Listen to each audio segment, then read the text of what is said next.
سلام تعني هابلي كورة تعذبتي لومي بزعبا حدا أزيو رقيقن بزاحت دقا نستيو بوشتن شنقالون جند ما بقليلو زي زربلون أرستي كنزاربينا نعمتات انسي كتصبيات أنيحكن بوزح وصاعتات غيركن كندي فتينكن وصيت مسأنكن تسفاز غورتكن دقا نستيو كندي كم تخونا فلتيه اتي خاب حبرات سبز متزاطي اتا وشتغي سمعكي سلامنتاي انا زبل حتو اتي نصبح زخون فرحي بحقي خبيريو بوزح غزي سبات تحكم ترايو لخي انتاي دا اتحكمنا نوعلو عبي سقطي كخون يخእል እዩ ግን ሎሚ ሓደ ነገር ክነግረክን እደሊ ተፈጥሮ ኩሉ ግዜ መፍትሕ ኣለዋ መብዛሕትኡ ግዜ ሰውነትና መድሓኒት ጥራይ ኣይኮነን ዘልዮ እንታይ ደኣ እቲ ዝጠፍአ ሚዛኑ ንኽምለስ ሓገዝ እዩ ዘድልዮ ሎሚ ኣብ ክሽነ ክዘለዉ ክልተ ተራ ዝመስሉ ነገር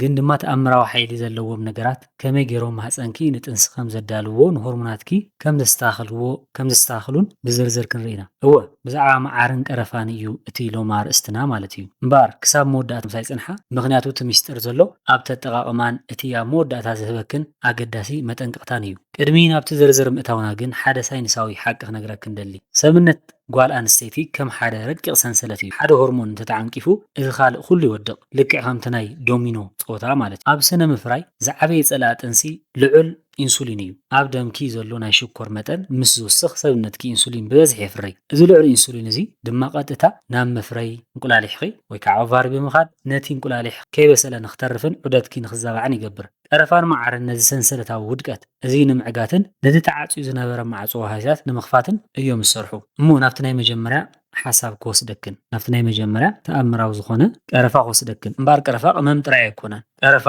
ካብ ጥንቲ ጀሚሩ ኣብ ባህላዊ ሕክምና ከም ወርቃዊ ፈውሲ ዝፍለጥ እዩ ሳይንሳዊ ቋንቋ እንተተጠቒምና ድማ ዋርሚንግ ሃርብ ወይ ከዓ ሰውነት ዘምውቕ ተኽሊ ይበሃል እዚ ማለት ነቲ ኣብ ሰውነትና ዘሎ ፀዓት ናይ ምንቕናቕን ናብቲ ዝድለ ቦታ መምራሕን ዓቕሚ ኣለዎ ማለት እዩ ብዙሕ ግዜ ኣብ ባህላዊ ሕክምና ኣብ ሓደ ሕክምና ኮልድ ውንድ ወይ ከዓ ዝሑል ማህፀን ዝበሃል ኩነታት ኣሎ እዚ ማለት ማህፀንኪ ብዝተፈላለዩ ምኽንያታት ከም ዘይተመዓራረየ ወይ ከዓ በመጋግባ ወይ ካልእ ሂወታዊ ፀቕጢ ንጥንሲ ዝድለ ሙቐትን ሓይልን የብሉን ማለት እዩ ምልክታቱ ድማ ኣዝዩ ቃንዛ ዘለዎ ወርሓዊ ፅግያ ጸሊም ወይ ዝረግአ ደም ወይ ድማ ኩሉ ግዜ እዳውኪ ኣጋርክን ክዝሕል ከሎ እዩ ማህፀንኪ ዝሑል እንተኾይኑ እታብኡ ዝፈሪ እንቁላሊሕ ከም ዝድለ ክዓቢ ኣይኽእልን ስለዚ ስራሕ ቀረፋ ኣብዚ እዩ ዝጅምር እሞ ቀረፋ እንታይ እዩ ዝገብር እንተልክን ዑደት ደም የነቓቕሕ ሓይሊ ይህብን ቀረፋ ነቲ ኣብ ሰውነትኪ ዘሎ ዑደት ደም ብምብራኽ ወይ ብምውሳኽ ቀጥታ ናብ ከባቢ ማህፀን መፍረይ እንቁላሊሕ ወይ ከዓ ኦቫሪ ፅቡቕ ናይ ደም ዋሕዚ ከም ዝህሉ ይገብር ደም ማለት መጓዓዝያ ኦክሲጅን ኣገዳሲ ምግብታትን እዩ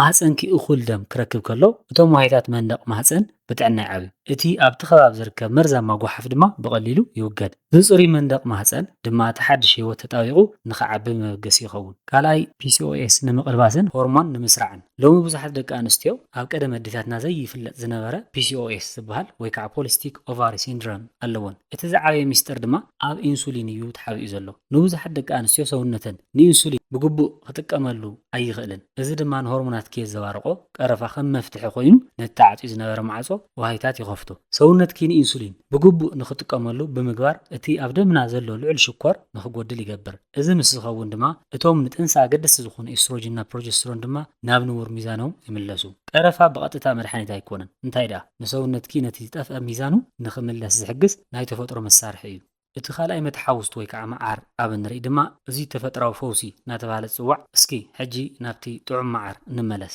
መዓር ጥዑም ምግቢ ተፈጥራዊ ሽኮር ጥራሕ ኣይኮነን ንሱ ንጥዕና ማህፀን ፍሉይ ዓቕሚ ዘለዎ ፈውሲ እዩ ቀዳማይ ጥቕሚ መዓር ኣብ ንርኢ አንቲኦክሲዳንት እዩ ወይ ከዓ ፀረ ኦክሲዳንት መዓር ብፀረ ኦክሲዳንት ዝሃብተመ እዩ ኣብ ውሽጢ ሰውነትና ብሰንኪ ብከላ ካብ መጠን ላዕሊ ሽኮር ምብላዕ ወይ ድማ እቲ ዕለታዊ ዘጋጥመና ፀቕጢ ወይ ከዓ ስትረስ ዋሕታትና ክጎድኡ ይኽእሉ እዞም ጉድኣት ዝበፅሖም ዋሕታት ንእንቁላሊሕ ጓል ኣንስተይቲ ከም ዝደክም ይገብርዎ ንፁህ መዓር ነዚ ፀቕጢ እዚ ብምውጋድ ነቶም ዋሕታት ይሕድሶም እቶም እንቁላሊሕ ዝፈርዩ ድማ ብጥዕና ንኽዓብዩን ንጥንሲ ድልዋት ንክኾኑን መከላኸሊ ዋልታ ይኾኖም ካልኣይ ጥቕሚ መዓር ኣብ ንርኢ ድማ ፀረ ባክተርያን ፀረ ረኽስን እዩ ከም ዝፍለጥ ኣብ ውሽጢ ማህፀን ዘይረኣዩ ኣናእሽተይ ረኽስታት ክህልው ይኽእሉ እዮም እዚኦም ረኽስታት እዚኦም ቃንዛ ወይ ምልክት ስለዘይብሎም ክንፈልጦም ኣይንኽእልን ግን መንደቕ ማህፀን ዝነደደ ወይ ዝረግአ ከም ዝኸውን ይገብርዎ መዓር ከም ሓደ ልስሉስ ፀረ ረኽሲ ኮይኑ ነቲ ከባቢ የዝሕሎ ከም ሓደ ጽሩይን ስሉጥን ቤት ገይሩ ነቲ ማህፀን ስለ ዘዳልዎ እቲ ሓድሽ ህይወት ብሰላም ተጣቢቑ ንኽዓቢ ምቹ ባይታ ይረክብ። ሳልሳይ ድማ ብንርኢ ናይ መዓር ጥቕሚ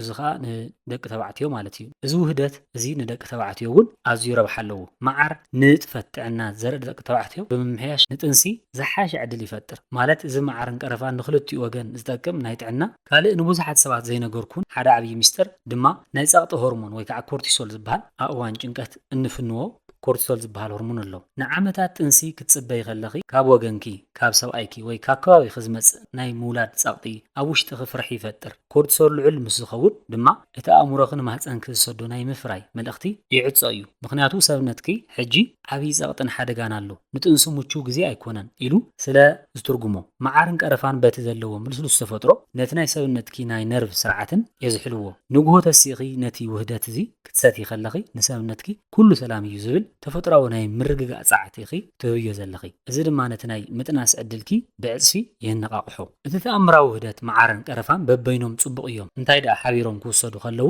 ግን እቲ ሓይሎም ዕጽፊ ይኸውን ማለት እዩ። እዚ ማለት ድማ ቀረፋ ነቲ ደም የሳልጦ ወይ ከዓ ነቲ ዋሕዚ ደም የሳልጦ፣ መዓር ድማ ነቲ ቀረፋ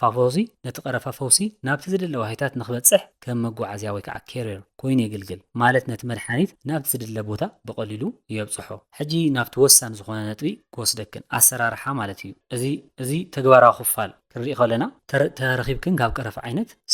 ሲነመን ዝበሃል